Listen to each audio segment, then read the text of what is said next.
साथियों, ये कोया पूनम संगत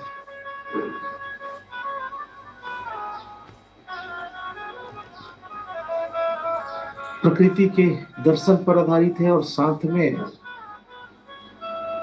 मानव सभ्यता की सबसे प्राचीन और सबसे प्रारंभिक जीवन दर्शन पर आधारित है।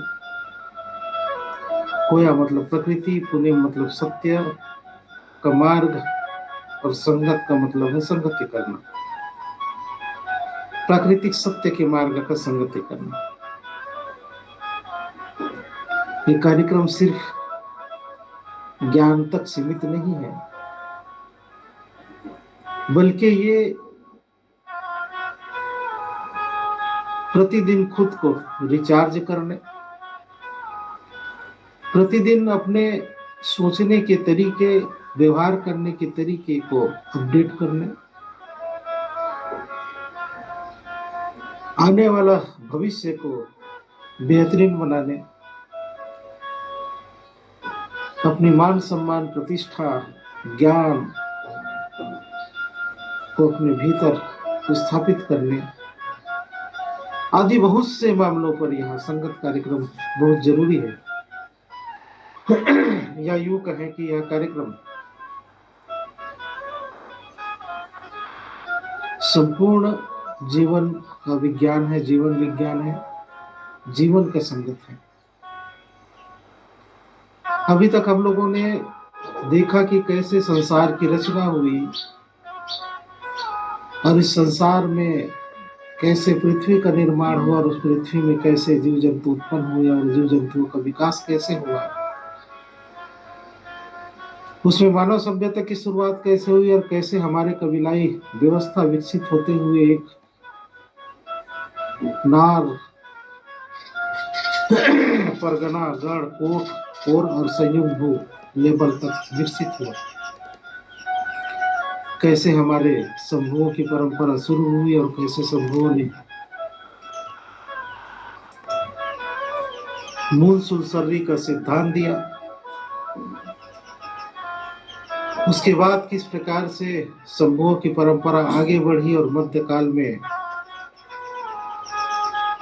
रूपोलंग पारी कुपाल लिंगों का समय आया, जिसमें उन्होंने पारी व्यवस्था, कुल गण व्यवस्था की स्थापना की और साथ में नारगण व्यवस्था को गांव-गांव में मजबूती प्रदान करने के हिसाब से गांव का आदर्श दर्शन, आदर्श सिस्टम क्या होना चाहिए, ये सिस्टम उन्होंने बताया। उसके साथ साथ में हमारे रिश्ते नाते कैसे होना चाहिए, हमारा परिवार कैसा होना चाहिए, समाज में सामुदायिक भावना के साथ कैसे रहना चाहिए, किस प्रकार से एक दूसरे को आदर सम्मान करना चाहिए और साथ में हमारे साथ रहने वाले जितने प्रकार के जीव जंतु हैं उन सभी जीव जंतुओं का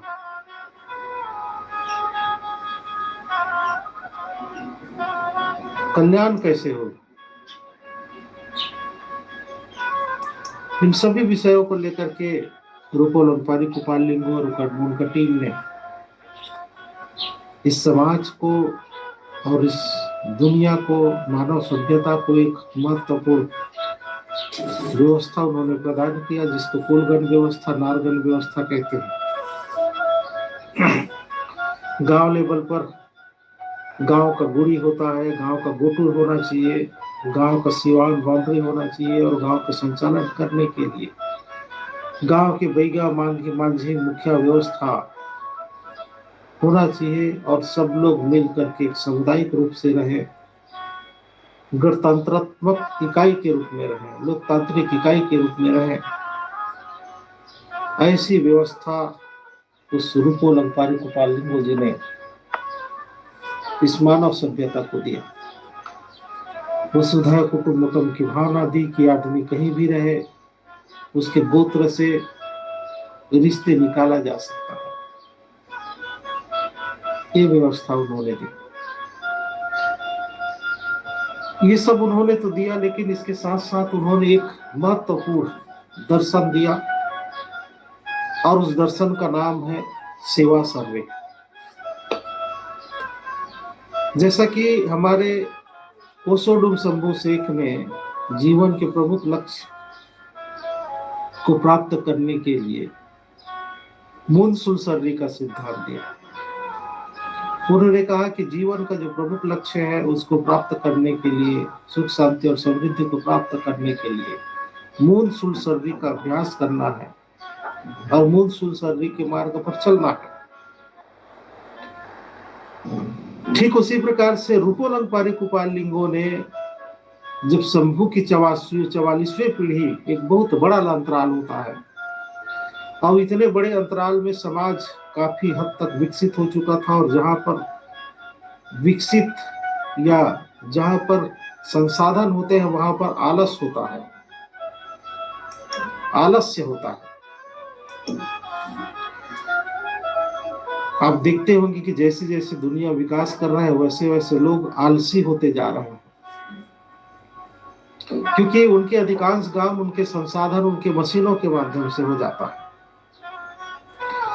पहले हमको जोड़ना रहता था तो हम खुद पहाड़ा याद रखता था, पहाड़ा याद रहता था सबको, पूरा करना हो, जोड़ना हो। लेकिन अब मोबाइल का जमाना है तो लोग पहाड़ा भी याद नहीं रखते। इसका मतलब यह है कि जैसे जैसे संसाधनों में वृद्धि होता है वैसे वैसे लोग आलस होते चले जाते हैं। शंभू शेख के दर्शन के बाद लगातार हमारी सभ्यताओं का विकास हुआ और इस विकास के चलते बहुत से आलस भी पैदा हुए और बहुत से लोग मून सुलसर्री के मार्ग पर चलना कठिन मानने लगे, उसका अभ्यास करना कठिन समझने लगे, जिसके चलते बहुत से लोग मून सुलसर्री का अभ्यास नहीं करने लगे, उसका प्रैक्टिस नहीं किए और साथ में वो आलस की तरफ, निष्क्रियता की तरफ बहुत से लोग बढ़ने लगे। और जब ऐसी होता है तो जो हमारी क्षमताएं हैं, मानव की जो क्षमता है वो क्षमता घटता है, बुद्धि भ्रष्ट होता है, मन में कई प्रकार के विकार पैदा होते हैं, ईर्ष्या, द्वेष, जलन और कपट की भावनाएं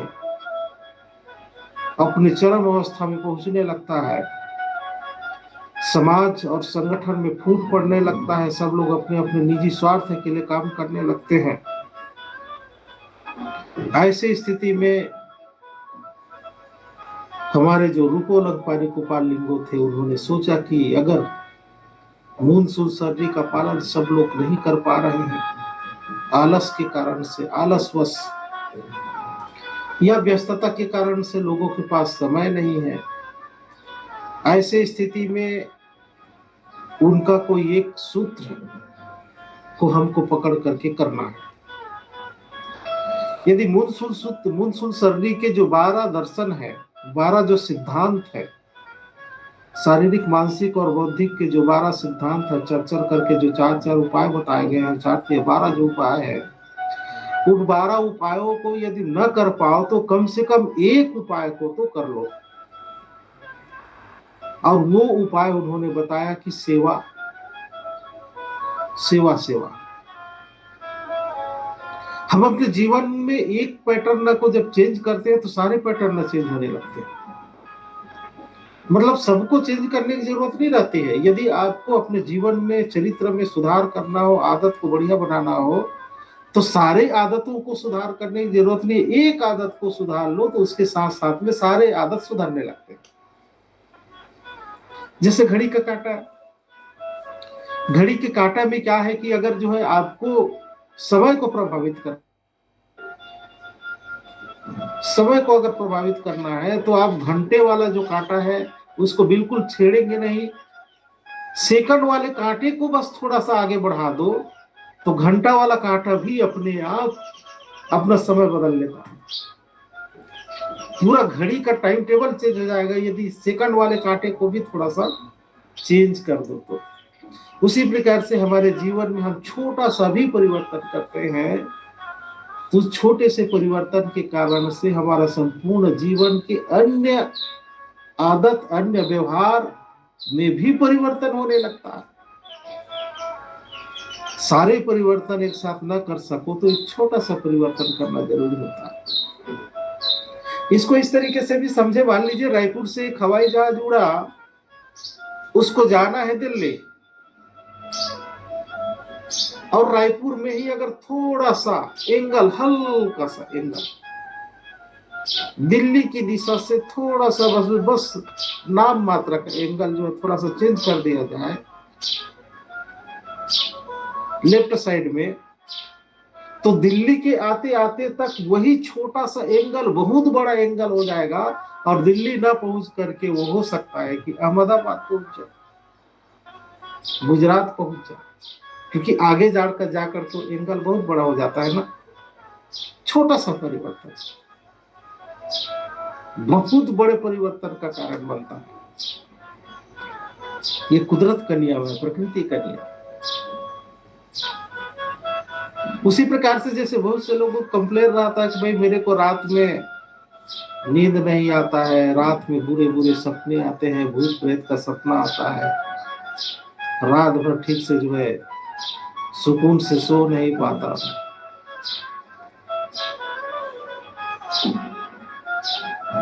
तो बस छोटा सा परिवर्तन करना है आप,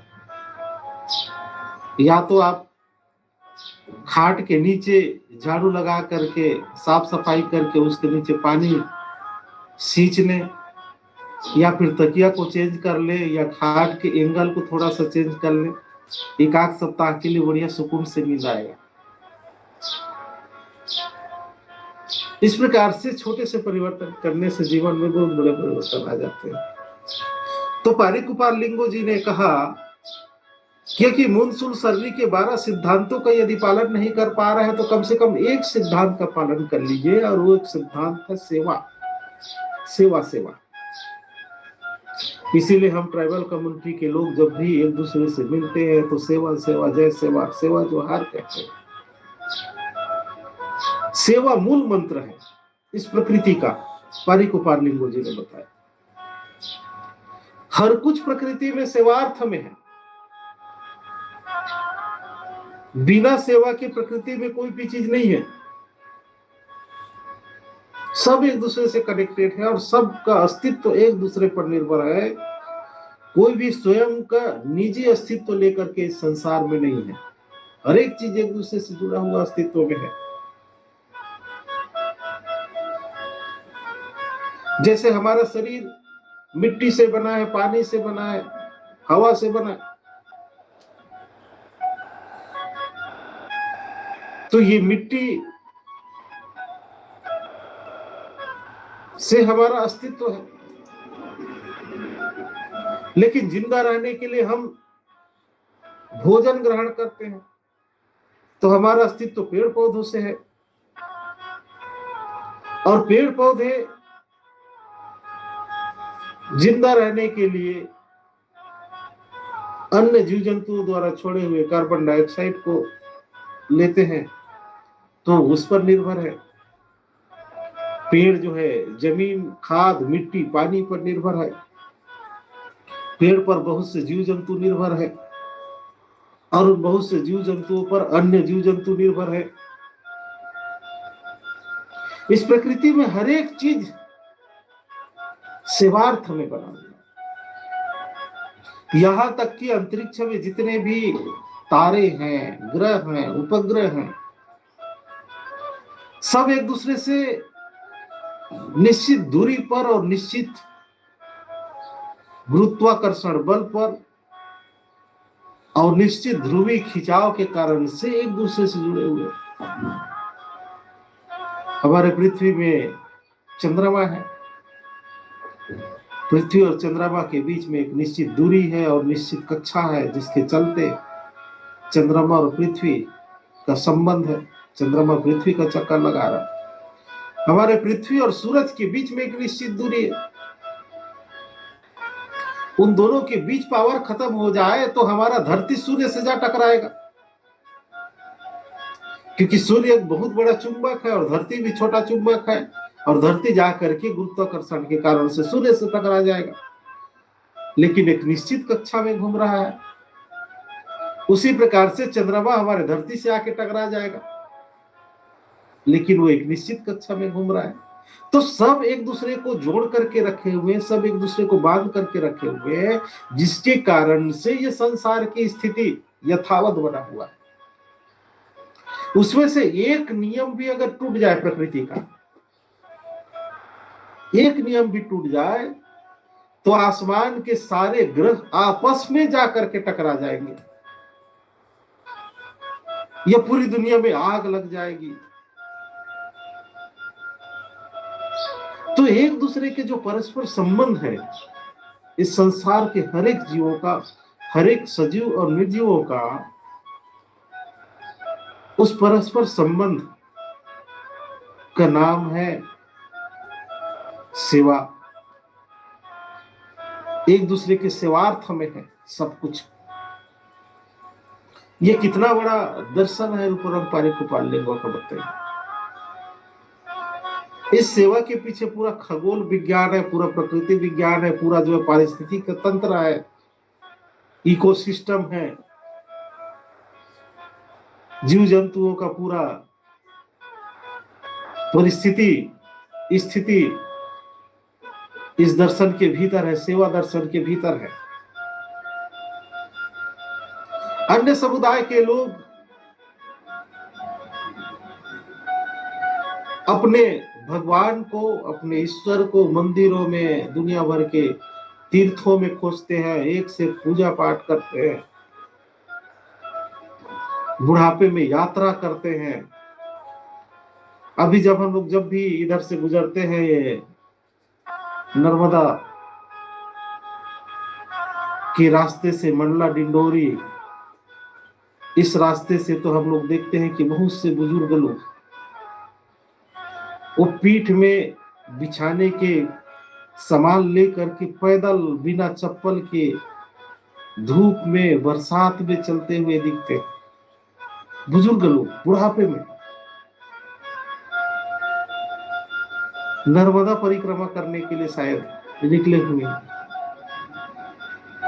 जिस उम्र में उनको अपने नाती पोतों का सुख देखना चाहिए, नाती पोतों को खिलाना चाहिए, परिवार में बढ़िया बैठ करके दादी दादा की तरह गीत संगीत गाते हुए, नाचते हुए असली आनंद को भोगना चाहिए, किसी ने उनके माइंड पर जो है वायरस डाल दिया है कि भाई बुढ़ापे में अब घर को त्याग करके किनारे, नर्मदा के किनारे किनारे घूमते रहो। बहुत से कर्मचारी लोग अपने रिटायरमेंट के सारे फंड पता नहीं उस बाबा को दान दे करके घूम रहे हैं कि क्या कर रहे हैं।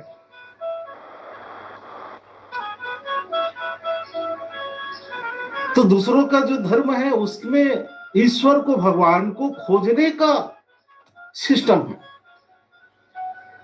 ऐसा उनके माइंड में डाला गया। लेकिन हमारे ट्राइबलों में किसी भगवान, किसी ईश्वर, किसी अल्लाह को खोजने का सिस्टम ही नहीं। वो तो सब चारों तरफ प्रकृति में ऑलरेडी मौजूद है, ऐसा हमारा मानना है। दूसरे धर्म वाले लोग अपने ईश्वर भगवान को मानने के लिए पूजा करेंगे, यज्ञ करेंगे, हवन करेंगे। हमारे रूपोलंग गोपाल जी का कहना है कि सिर्फ सेवा, सेवा करो, सेवा का भाव मन में होना चाहिए, वही प्रकृति की असली सेवा है। सेवा का भाव अगर मन में है तो किसी प्रकार के तीर्थ करने की कोई जरूरत ही नहीं। हाँ, लेकिन सेवा के पीछे शोषण ना हो, इसके लिए उसके साथ में जुहार शब्द जुड़ा हुआ है। जुहार मतलब प्राकृतिक कल्याण। प्रकृति में जो कल्याण का भाव है, उस कल्याण के भाव को जुहार कहते हैं। जैसे आम का पेड़ फल देता है तो उसमें कल्याण का भाव है ना, दूसरों का कल्याण हो। पेड़ छाया देता है तो दूसरों का कल्याण की भाव है उसके भीतर। पानी हमारा प्यास बुझाता है, कल्याण का भाव है, प्राकृतिक कल्याण की भाव है। तो सेवा के साथ में प्राकृतिक ढंग से कल्याण की भाव भी हो, इसलिए दोनों को जोड़ करके सेवा जोहार कहते हैं। सेवा ऐसा हो कि प्राकृतिक कल्याण, ऐसी सेवा ना हो कि जिसमें किसी व्यक्ति का शोषण हो। जैसे वर्ण व्यवस्था वालों ने अपना सिद्धांत बनाया हुआ है कि ऊपर के 3 वर्णों की सेवा करेंगे, नीचे की चौथा वर्ण शूद्र वर्ण सेवा करने के लिए, और जो सेवा नहीं करेगा उसके ऊपर उसके लिए स्वर्ग में खौलते हुए तेल रखा गया, जिसमें तला जाएगा, उसको प्रताड़ित किया जाता। उसके ऊपर जो सेवा नहीं करेगा ऊपर के 3 वर्णों का, उसको बहुत बुरी तरह से कई प्रकार के दंड देने का विधान है। तो ये सेवा नहीं है, ये शोषण है, ये अत्याचार है। इसलिए पारिकुपाल लिंगों का जो सेवा दर्शन है वो बहुत गहरा और बहुत विस्तृत और बहुत बड़ा है। यदि मानव सभ्यता के सब लोग इस सिद्धांत को समझ लें तो कभी किसी को किसी धर्म की जरूरत नहीं पड़ेगा। जिस बात के लिए पूरी दुनिया में लड़ाई हो रहा है, धर्म के नाम पर लड़ा जा रहा है, आज पूरी दुनिया विश्व युद्ध की तरफ आगे बढ़ रहा है, उसके पीछे मुख्य कारण है धर्म। 3 चीजों के लिए लड़ाई होती है, एक धर्म के लिए, और दूसरा जो है आर्थिक सत्ता के लिए, और तीसरा जो है अपने राजनीतिक सत्ता के लिए। और राजनीतिक सत्ता और धार्मिक सत्ता, आर्थिक सत्ता को कंट्रोल करने वाला, उसको भड़काने वाला धर्म ही है। आज तक दुनिया में जितने भी युद्ध हुए हैं धर्म के कारण से। महाभारत धार्मिक युद्ध, रामायण धार्मिक युद्ध था। जितने भी आतंकवादी अटैक हो रहे हैं कहीं ना कहीं उनके भीतर धार्मिक कट्टरवाद भरा गया, जिसके कारण से आतंकवादी अटैक हो रहे हैं। आज विश्व भर में जो लड़ाई हो रहा है उसके पीछे धर्म ही मुख्य कारण है। यदि पारिकुपाल लिंगो जी का जो सेवार्थ दर्शन है वो समझ में आ जाए लोगों को, तब तो सबके साथ प्रेम और भाईचारा की भावना आ जाएगी ना। कभी विवाद और लड़ाई की स्थिति ही नहीं आएगी, वसुधैव कुटुंबकम की भावना आ जाएगी। ये भावना आ जाएगी कि हमारा जन्म दूसरों के सेवार्थ के लिए है।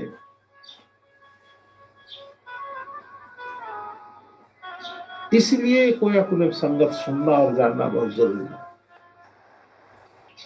और सबको सुनना और जानना बहुत जरूरी है। और पहले पंक्ति पर हमारे आदिवासी समुदाय को जानना और सुनना बहुत जरूरी है, क्योंकि हम ही नहीं सुनेंगे जानेंगे तो दूसरे लोग पहले अगर सुन लेंगे तो वो अपने सिस्टम को हाईजैक करके अपने धर्म का दर्शन बना करके प्रचारित करेंगे। जिस दिन कोयाकुलम संगत को दूसरे धार्मिक वालों ने सुन लिया और समझ लिया तो वो अपने धर्म का कंटेंट बता करके उसको प्रचारित करेगा। हिंदू धर्म वाले सुन लेंगे तो बोलेंगे कि भाई हमारे धर्म का सिद्धांत है, ये हिंदू धर्म का सिद्धांत है, हिंदू धर्म में पारिकुपाल लिंगो हुए, शंभु शेख हुए, ऐसा वो प्रचारित करेगा। मुस्लिम धर्म वाले लोग सुन लेंगे तो मुस्लिम धर्म के पारिकुपाल लिंगो का सिद्धांत है, ऐसा वो प्रचारित करने लग रहा है। ये धर्म बड़ा खतरनाक चीज होता है जो हाईजैक भी करता है दूसरे की चीजों को।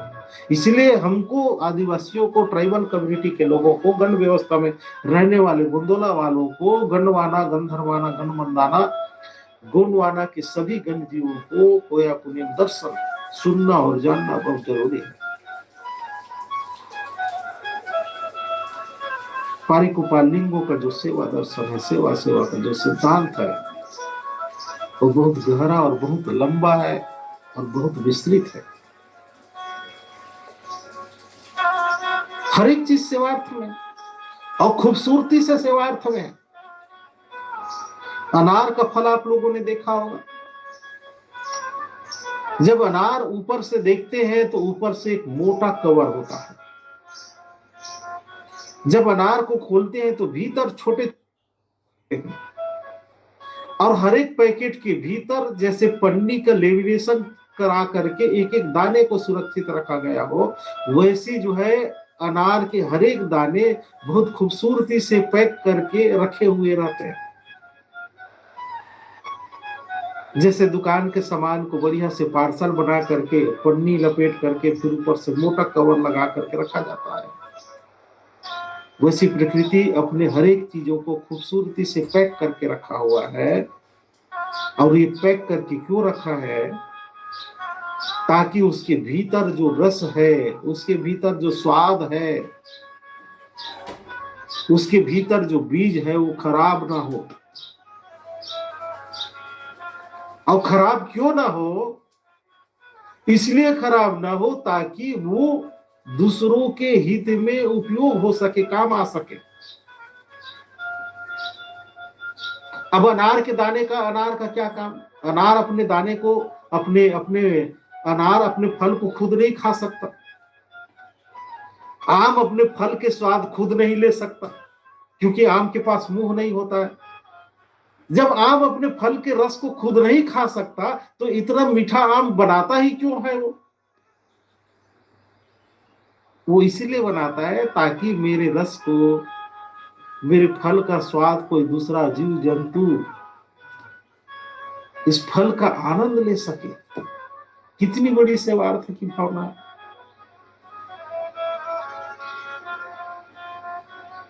और साथ में उसका जो बीज है, उस बीज से एक नया आम का पौधा पैदा हो, और वो नया आम का पौधा भी वही काम करे जो काम मैं कर रहा हूं, पहले वाला आम जो कर रहा है। पहले वाले आम ने क्या किया? पहले वाले आम बढ़िया से फूला फला और पूरे सबको जो है स्वादिष्ट जो है आम खिलाया, भंवरों को रस दिया, जड़ी बूटी और पत्तों से, छाल से, पत्तों से दवाई बना। आम का पेड़ कभी अपने निजी स्वार्थ के लिए कोई चीज का इस्तेमाल नहीं किया, दूसरों के कल्याण के लिए इस्तेमाल किया। अपने लिए सिर्फ उतना ही लिया जितने में वो अपना खुद का विकास कर सके, ताकि विकास इसलिए कर सके ताकि दूसरों के लिए वो फल दे सके।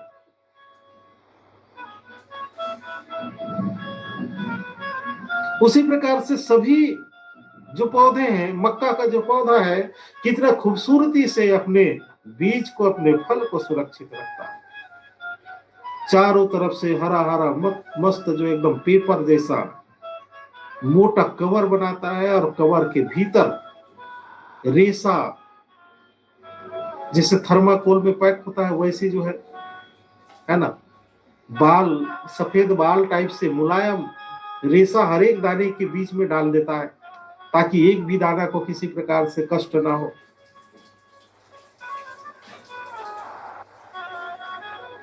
और उसी अवस्था में वो खूबसूरती से फल देता है, और फल देने के बाद जब फल परिपक्व हो जाता है तो खुद बेचारा मर जाता है, सूख जाता है, और इस संसार को फल दे करके चला जाता है,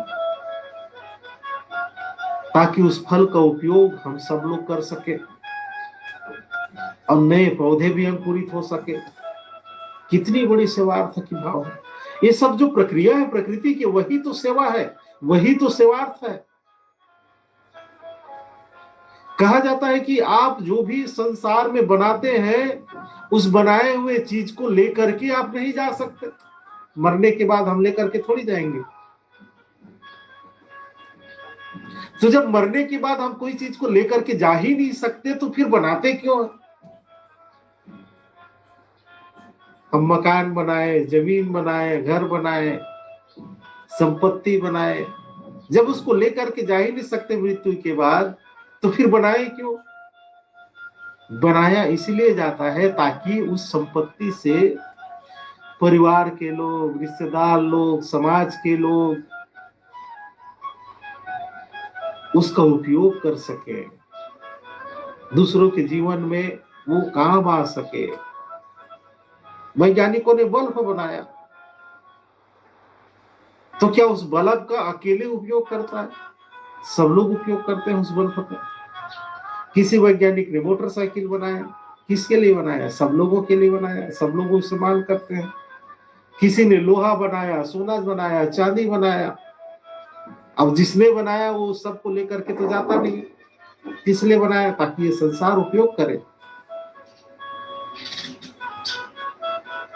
और हम लोग अज्ञानता के कारण से, हम सब लोग कहीं ना कहीं समाज के लिए ही बना रहे हैं, लेकिन अज्ञानता के कारण से इतना डूबे हुए होते हैं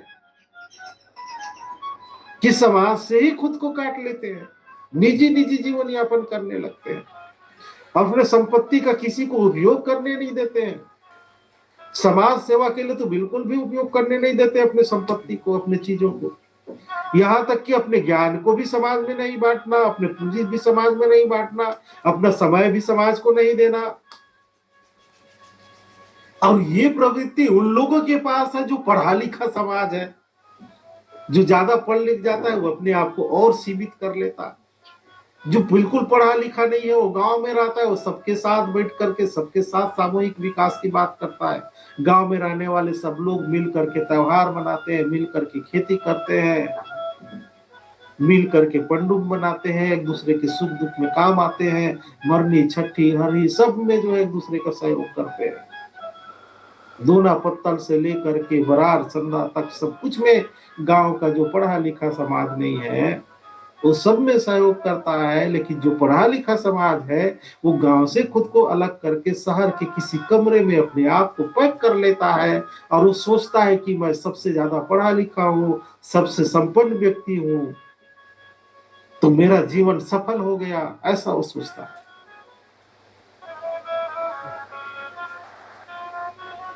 ये पढ़ाई हम लोगों को किधर ले जा रहा है भाई? पढ़ाई लिखाई करना बुरी बात नहीं है, ज्ञान अर्जित करना बुरी बात नहीं है, लेकिन संगति नहीं है जिसके चलते वो गलत रास्ते पर जा रहा है। समाज की संगत में आना पड़ेगा, समुदाय की संगत में आना पड़ेगा।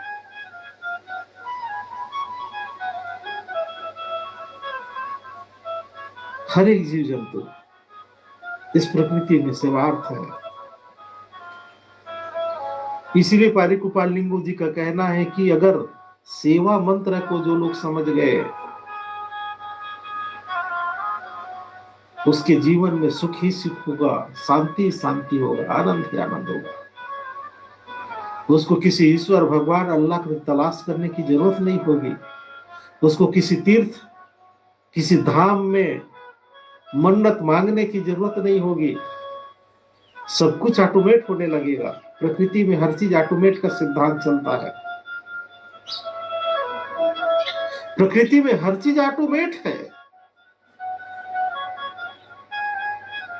जैसे कैलकुलेटर में ऑटोमेट होता है, आप 2 गुणी 2 करेंगे तो 2 दूने 4 ही निकलता है, 5 नहीं निकलता है, क्योंकि कंप्यूटर में ऑटोमेट सिस्टम है। वैसे ही प्रकृति में भी ऑटोमेट सिस्टम है। यदि हम दूसरों को सेवा करते हैं तो लोग हमारी सेवा करने लगते हैं। हम दूसरों से प्रेम करते हैं तो लोग हमसे प्रेम करने लगते हैं। दूसरों से नफरत करने लगते हैं तो लोग हमसे नफरत करने लगते हैं। जब हम अपनी दूसरों का सहयोग नहीं करते हैं तो लोग हमारा भी सहयोग नहीं करते हैं। क्रिया के ठीक विपरीत प्रतिक्रिया होती है, प्रकृति का ही सिद्धांत है। अब जैसा चाहते हैं वैसा तभी होगा जब हम वैसा सच में चाहने लगे। यदि हम बुरा चाहेंगे तो बुरा होने लगता है, अच्छा चाहते हैं तो अच्छा होने लगता है।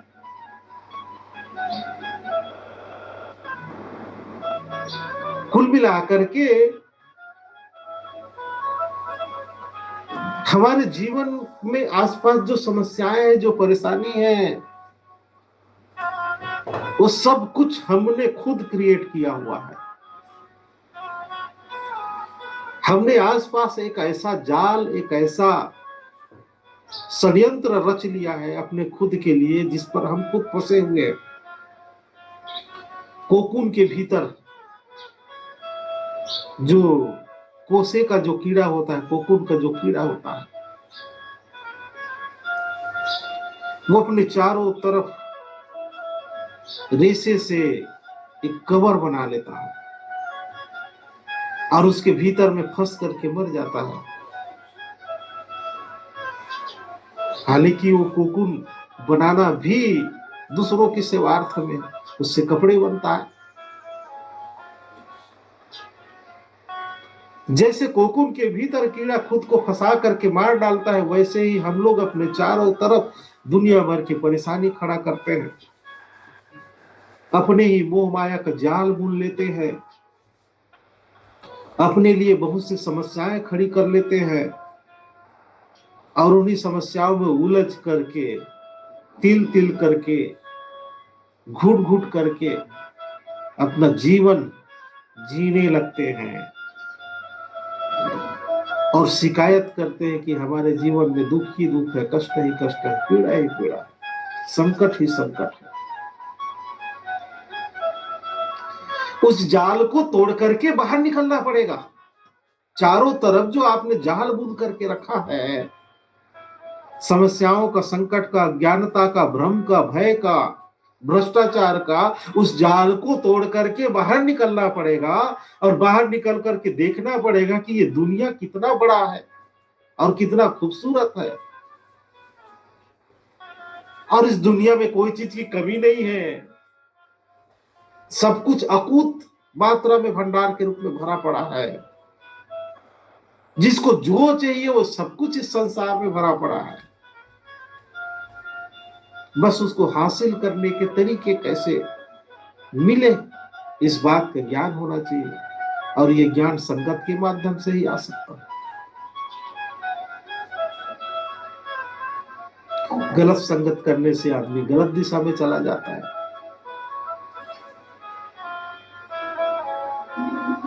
काजल की कोठरी में जो रहेगा तो शरीर पर काजल ही लगेगा,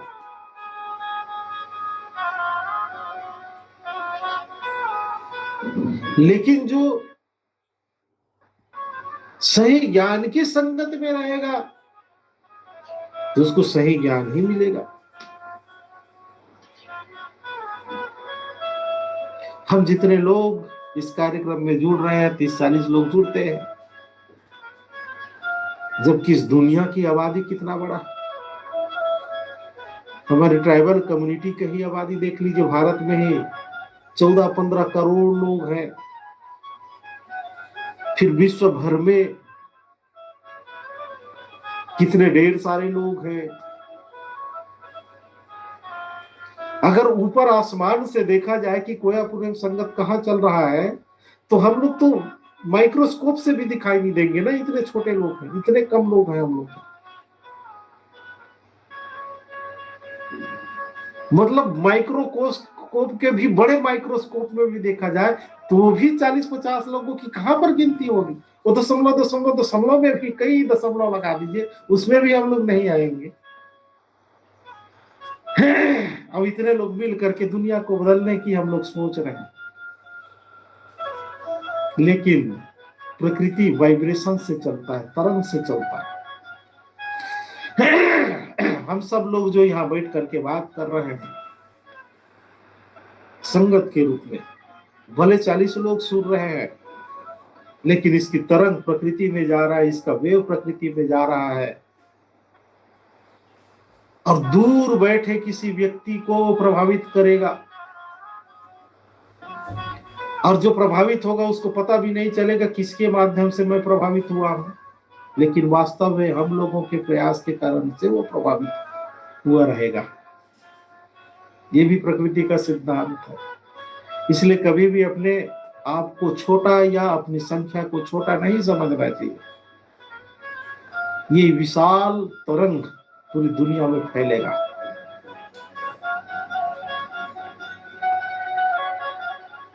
साथियों, आज का योग और तंद्रा कर लेते हैं। सुखपूर्वक आसन पर बैठ जाएं, कमर पीठ सीधी कर लें, गहरा लंबा श्वास भीतर भरना है और गहरा लंबा श्वास बाहर छोड़ना है।